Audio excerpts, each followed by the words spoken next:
Éric Ciotti était à votre fauteuil justement hier, voilà ce qu'il dit. Oui, Marianne n'est pas voilée. Eh bien, Monsieur Macron, lui, laisse voiler les fillettes, laisse prospérer le burkini dans les piscines. Il y a un soutien au communautarisme. À tout le moins, Un soutien, c'est pas juste un non-combat, c'est Madame, un soutien. Madame Moreno soutient le communautarisme islamiste puisqu'elle soutient les hijabeuses qui sont dans une provocation. On voit bien qu'on teste la République. Elisabeth Moreno, qui est donc votre ministre de l'égalité femmes-hommes, poste que vous avez occupé avant elle. Alors, elle a rectifié ses propos. Il y a eu un propos un peu maladroit, comme ça peut arriver à chacun d'entre nous sur un plateau de télévision.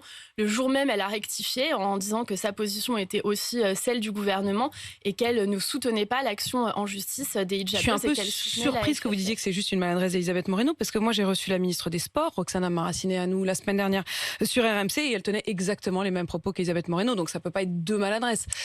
Voilà ce que me disait Roxana Maracineanu. Elle me disait, au fond, je la sentais même assez agacée par le sujet, elle disait que c'était un non-sujet à ses yeux. La neutralité n'existe pas dans le sport. Voilà ce qu'a affirmé la ministre des Sports à mon micro. Elle ne voyait donc aucun problème au port du voile. Elle dit même, de toute façon, le voile, la plupart du temps, ne se voit pas puisqu'il est caché par des casques. Elle m'a dit, parler du voile en natation alors qu'on a un bonnet ou du voile au ski alors qu'on a un casque, c'est un non-sujet. Mais sur la natation, elle a raison, me semble-t-il. Mais moi, vous me dites ce que dit Éric Ciotti, ce que dit Roxana Maracineanu, moi, je vous dis ce que dit Marlène Schiappa. Et je suis ministre chargée de la laïcité. Donc, en réalité, la position que je vous donne, c'est la position du gouvernement, qui a été d'ailleurs corroborée par le porte-parole du gouvernement, par le Premier ministre Jean Castex. Et moi, je renvoie chacun au discours des Mureaux du président de la République, dans lequel il est très clair. Contrairement à Éric Ciotti, notre ennemi, c'est l'islamisme radical. Ce n'est pas l'islam.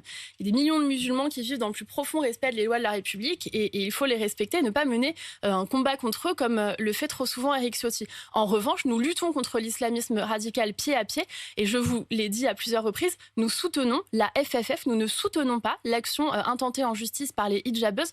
Le prosélytisme n'a pas sa place dans le sport et je rappelle que le hijab, ce n'est pas un vêtement anodin. Il faudra peut-être que vous passiez un petit coup de fil à la ministre des Sports parce qu'elle est pas... fait. Et il y a des femmes dans le monde qui sont menacées de mort parce qu'elles refusent de porter le voile. Je veux avoir une pensée pour Nasrin Sotoudeh, avocate iranienne qui a été emprisonnée parce qu'elle a défendu des femmes qui voulaient sortir cheveux au vent dans la rue. On parle encore d'Afghanistan ce matin. Il y a des femmes qui fuient l'Afghanistan parce qu'elles risquent la lapidation si elles refusent de porter le voile. La France est un grand pays qui a un rôle dans le monde et je pense fondamental en tant que ministre de la laïcité et en tant que féministe que nous défendions cette position. Vous disiez c'est fait, vous avez parlé donc avec Roxana Maracineanu. Mais on se parle bien sûr dans le gouvernement et Jean-Michel Blanquer, qui est le ministre de l'Éducation et des Sports, s'est exprimé sur France Inter ce week-end sur ce sujet et c'est lui qui est en charge du sujet à cet égard et qui a donné la position du gouvernement. C'est donc sa position à lui et pas celle de Roxana Maracineanu qu'il faut se référer. C'est la même que celle du Premier ministre.